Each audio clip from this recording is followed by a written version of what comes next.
नमस्कार, विद्या मंच में आपका स्वागत है। इस वीडियो में हम बात करेंगे प्रसिद्ध शायर और उनके शायरी संग्रह के बारे में। उनकी गज़लें, नज़्में कौन-कौन सी हैं और उनके शायरी संग्रह जो है किन प्रकाशन हाउस में छापे गए हैं। पहले नंबर पे लिखा गया है मिर्ज़ा गालिब।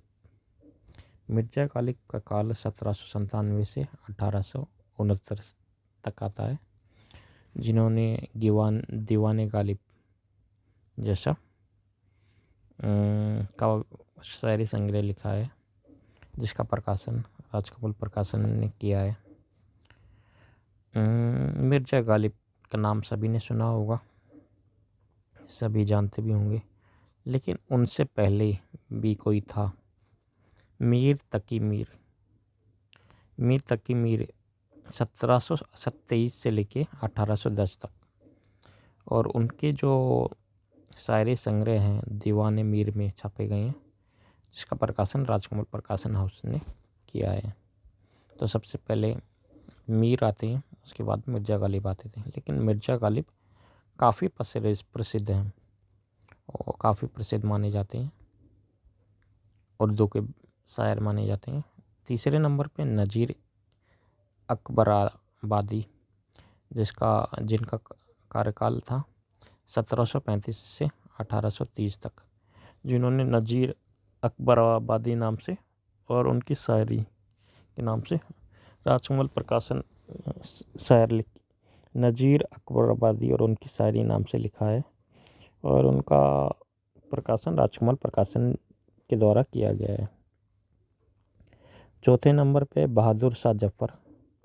बहादुर शाह जफ़र भी एक शायर थे, जिन्होंने दीवाने जफ़र नाम से शायरी संग्रह लिखा है। वानी प्रकाशन के द्वारा इनका प्रकाशन किया गया है। पाँचवें नंबर पे अकबर इलाहाबादी 1857 से 1941 तक। इनकी जो शायरी संग्रह हैं प्रतिनिधि शायरी के नाम से राजकमल प्रकाशन हाउस में छापे गए हैं। छठे नंबर पे मोहम्मद इकबाल हैं, और 1877 से 1938 तक इन्होंने का कार्यकाल रहा है। जावेद नामा बंगे दरा राजकमल प्रकाशन हाउस से इनकी रचना छपी गई है। इसके बाद एक और इनकी रचना इकबाल और उनकी शायरी, जिसका प्रकाशन भी राजकमल प्रकाशन के द्वारा किया गया है। जावेद नामा, बंगे दरा और इकबाल और उनकी शायरी, ये इनके प्रसिद्ध शायरी संग्रह हैं। और फिर 7वें नंबर पे हैं फिराक गोरखपुरी 1896 से 1932 तक। गुल नगमा नाम से इनका प्रसिद्ध शायरी संग्रह है, राजकमल प्रकाशन समूह के द्वारा प्रकाशित किया गया है। 8वें नंबर पे फैज़ अहमद फैज़ का जो कार्यकाल है 1911 से लेके 1984 तक। इनका जो प्रसिद्ध रचना है फैज़ मेरे दिल मेरे मुसाफिर, राजकमल प्रकाशन से छापी गई है। 9वें नंबर पे मजाज लखनवी आते हैं, जिनका कार्यकाल 1911 से 1955 तक है। अंधेरी रात का मुसाफिर इनका प्रसिद्ध शायरी संग्रह है, वानी प्रकाशन के द्वारा प्रकाशित किया गया है। इसके बाद कैफ़ी आज़मी जी है, जिन्होंने कैफियत मेरी आवाज़ सुनो नाम से रचना करी है, राजकमल प्रकाशन से प्रकाशित किए गए हैं दोनों इनकी रचना।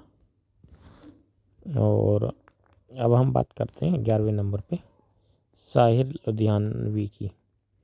साहिर लुधियानवी जी, जिन्होंने गीतकार भी रहे हैं, बॉलीवुड फिल्म में काफ़ी प्रसिद्ध गीत भी लिखे हैं।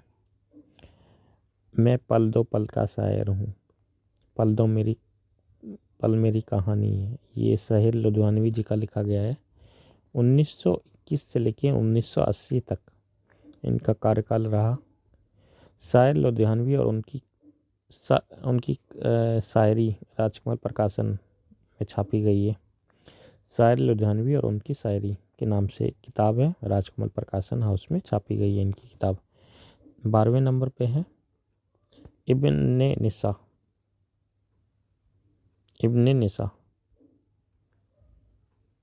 इब्ने निसा चांद नागर, कल और 14वीं की रात थी नाम से इनका रचना है, वाणी प्रकाशन से छापी गई है। 13वें नंबर पे राही मासूम रजा, 1927 से 1993 तक है। गरीबी शहर, शीशे के मकावाले, वाणी प्रकाशन से छापी गई है। 14वें नंबर पे अहमद फराज, 1931 से लेकर 2008 तक, खाना बदोश, राजकमल प्रकाशन से है। जिंदगी ए जिंदगी, वाणी प्रकाशन से। ए मेरे गजले ए मेरे नगमे, राजकमल प्रकाशन से छापी गई है। 15वें नंबर पे दुष्यंत कुमार, 1933 से 1975 तक इनका कार्यकाल था। साय में धूप, राजकमल प्रकाशन से छापा गया है। 16वें नंबर पे शहरयार, और 1936 से 2002 तक का है, 2012 तक इनका कार्यकाल था। कहीं कुछ कम है, वाणी प्रकाशन से इनकी रचना छपी गई है। फिर 17वें नंबर पे निदा फाजली, 1938 से 2016 तक, खोया हुआ सा कुछ नाम से रचना है इनकी, वाणी प्रकाशन से छापी गई है। बशीर बद्र, 1935 से है इनका जन्म और अब तक। आरा आस जैसा, इन्होंने आरा आस और जैसी महान रचना लिखी है, वाणी प्रकाशन से छापी गई है। फिर राहत इंदौरी, मौजूद मेरे बाद, ये दो रचनाएं हैं इनकी, राजकमल प्रकाशन से छापी गई है। फिर 20वें नंबर पे गुलजार है। गुलजार का मेरा कुछ सम्मान, राजकमल प्रकाशन से छापी गई है। फिर जावेद अख्तर जी की दो किताबें हैं, लावा और तरकस, दोनों का प्रकाशन राजकमल प्रकाशन समूह से किया गया है। फिर बात कर लेते हैं 22वें नंबर पे मुनव्वर राना की मुजाहिर नामा, जिसका प्रकाशन वाणी प्रकाशन से हुआ है। पीयूष मिश्रा की किताबें हैं दो, कुछ इश्किया कुछ काम किया, राजकमल प्रकाशन से छापी गई है। और एक किताब और है इनकी, जिसका प्रकाशन भी राजकमल प्रकाशन से किया है, कविताओं की। कुमार विश्वास जी की कोई दीवाना कहता है, ये कविता थी। अब इन्होंने इस कविता को अपने कविता संग्रह में बना दिया है, जिनमें इनकी सभी कविताएं शामिल हैं। कोई दीवाना कहता है नाम से इन्होंने किताब निकाली है, जो डायमंड बुक्स से प्रकाशित हुई है, जो आपको अमेजन में मिल जाएगी। ये वीडियो आपको कैसा लगा और अपनी राय देना चाहते हैं, किस तरह के वीडियो देखना चाहते हैं, कमेंट बॉक्स में लिखिएगा। अगर वीडियो अच्छा लगा हो तो लाइक कीजिएगा। आने वाले समय में अगर इस तरह की वीडियो आप देखना चाहते हैं तो चैनल को सब्सक्राइब कीजिएगा। वीडियो देखने के लिए आपका बहुत बहुत धन्यवाद।